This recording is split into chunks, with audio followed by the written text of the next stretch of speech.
ಯೆಹೋವನು ನಮಗಿಲ್ಲದಿದ್ದರೆ ನಿಶ್ಚಯವಾಗಿ ಅವರು ಕೋಪದಿಂದ ಉರಿಗೊಂಡು ನಮ್ಮನ್ನು ಜೀವಸಹಿತ ನುಂಗಿಬಿಡುತ್ತಿದ್ದರು. ಸೋಮವಾರ 27 ಜುಲೈ 2026 ಇಸ್ವಿ. ಈ ದಿನದ ವಾಕ್ಯ ಧ್ಯಾನಕ್ಕಾಗಿ ನಾನು ಆರಿಸಿಕೊಂಡಂಥ ವೇದ ಭಾಗವು ಪೌಲನು ಕೊರಿಂಥದವರಿಗೆ ಬರೆದ ಮೊದಲನೆಯ ಪತ್ರಿಕೆ 3ನೇ ಅಧ್ಯಾಯದ 7ನೇ ವಚನ. ಹೀಗಿರಲಾಗಿ ನೆಡುವವನಾಗಲಿ ನೀರು ಹೊಯ್ಯುವವನಾಗಲಿ ವಿಶೇಷವಾದವನಲ್ಲ, ಬೆಳೆಸುವ ದೇವರೇ ವಿಶೇಷವಾದವನು ಎಂಬುವಂಥದ್ದೇ. ಕರ್ತನಲ್ಲಿ ಪ್ರೀತಿಯುಳ್ಳ ದೇವಜನರ ಶುಭೋದಯ. ಪೌಲನು ಸೇವಕರು ಸೇವೆ ಮಾಡುವಂಥದ್ದು ನಮ್ಮ ಕರ್ತವ್ಯ, ವಿಶೇಷವಾದಂಥವನು ದೇವರೇ ಎಂಬುದಾಗಿ ಹೇಳುತ್ತಾನೆ. ಕರ್ತನ ನಾಮಕ್ಕೆ ಸ್ತೋತ್ರವಾಗಲಿ. ಕರ್ತನಲ್ಲಿ ಪ್ರಿಯರೇ, ಈ ವಾಕ್ಯ ಧ್ಯಾನ ಮಾಡೋಣ. ಈ ದಿನದ ವಾಕ್ಯ ಧ್ಯಾನದ ಶೀರ್ಷಿಕೆ ದೇವರೇ ಹೊರತು ಯಾವ ಸೇವಕರು ವಿಶೇಷವಾದವರಲ್ಲ.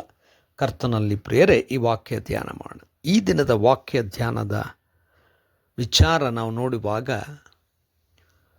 ಸೇವಕರು ಸೇವೆ ಮಾಡುವಂಥದ್ದು ಹೌದು, ಆದರೆ ಕಾರ್ಯ ಮಾಡುವಂಥವನು ದೇವರೇ. ಕರ್ತನಲ್ಲಿ ಪ್ರಿಯರೇ, ಪೌಲನು ಕೊರಿಂಥ ಸಭೆಯಲ್ಲಿ ಅನೇಕ ರೀತಿಯಾದಂಥ ಅಸಮಾಧಾನ, ಬಿರುಕುಗಳು ಮತ್ತು ನಾಯಕರುಗಳನ್ನು ಅವಲಂಬಿಸಿಕೊಳ್ಳುತ್ತಾ ಅವರನ್ನು ಹಿಂಬಾಲಿಸುವಂಥವರು ಒಬ್ಬರಿಗಿಂತ ಒಬ್ಬರು ಮೇಲು ಎಂಬುವಂಥ ಪರಿಸ್ಥಿತಿ ಉಂಟಾಗಿತ್ತು. ಅದಕ್ಕೆ ಕೆಲವರು ಅಪೊಲ್ಲೋಸನು, ಕೆಲವರು ಪೌಲನು ಸರಿ ಎಂಬುದಾಗಿ ಹೇಳುವಂಥ ಸ್ಥಿತಿ. ಅದಕ್ಕೆ ಪೌಲನು ಬಹಳ ಅದ್ಭುತವಾಗಿ ಹೇಳುತ್ತಾನೆ, ಅಪೊಲ್ಲೋಸನಾಗಲಿ ಪೌಲನಾಗಲಿ ಮುಖ್ಯವಲ್ಲ. ಒಬ್ಬನು ಗಿಡ ನೆಡುವಂಥವನು, ಒಬ್ಬನು ನೀರು ಹೊಯ್ಯುವಂಥವನು, ಆದರೆ ಬೆಳೆ ಕೊಡುವಂಥವನು ಅಥವಾ ಬೆಳವಣಿಗೆ ಬರುವಂಥದ್ದು, ಜೀವ ಬರುವಂಥದ್ದು ದೇವರಿಂದ.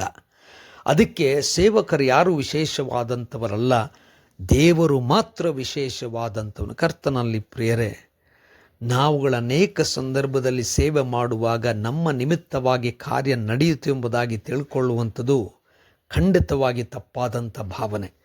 ನಮ್ಮ ಮೂಲಕವಾಗಿ ಕಾರ್ಯ ಮಾಡುವಂಥವನು ದೇವರೇ, ಆದರೆ ಎಲ್ಲ ಕಾರ್ಯಗಳಿಗೂ ಮಹಿಮೆ ದೇವರಿಗೆ ಮಾತ್ರ ಸಲ್ಲಬೇಕಾದದ್ದು. ನಾವು ಯಾವ ರೀತಿಯಲ್ಲೂ ಕೂಡ ಮಹಿಮೆ ಅಥವಾ ನಮ್ಮಿಂದ ಆದದ್ದು ಎಂಬುದಾಗಿ ಹೇಳಲಿಕ್ಕೆ ಸಾಧ್ಯವೇ ಇಲ್ಲ. ಎಲ್ಲ ಕಾರ್ಯವು ದೇವರಿಂದಲೇ. ನೆಡುವಂಥದ್ದು, ನೀರು ಹೊಯ್ಯುವಂಥದ್ದು ನಮಗೆ ಕೊಟ್ಟಿರುವಂಥ ಜವಾಬ್ದಾರಿಯುತ ಕೆಲಸಗಳಷ್ಟೇ. ಆದರೆ ಅದರಿಂದ ಕಾರ್ಯವಾದದ್ದು ಖಂಡಿತವಾಗಲ್ಲ, ದೇವರಿಂದ ಆದದ್ದು. ದೇವರಿಗೋಸ್ಕರವಾಗಿಯೇ ಮಹಿಮೆ, ದೇವರೇ ವಿಶೇಷವಾದಂಥವನು, ನಾವು ಯಾರೂ ಅಲ್ಲ, ಯಾವುದಕ್ಕೂ ಅಲ್ಲ. ಅದಕ್ಕಾಗಿ ನಾವುಗಳು ದೇವರು ತಾನೇ ನಮ್ಮನ್ನು ತನ್ನ ಕಾರ್ಯಕ್ಕೆ ಉಪಯೋಗಿಸಿ ತಾನೇ ಮಹಿಮೆ ಹೊಂದಿಕೊಳ್ಳಲಿ ಎಂಬುದಾಗಿ ಸೇವಕರಾಗಿ ಒಪ್ಪಿಸಿಕೊಳ್ಳೋಣ.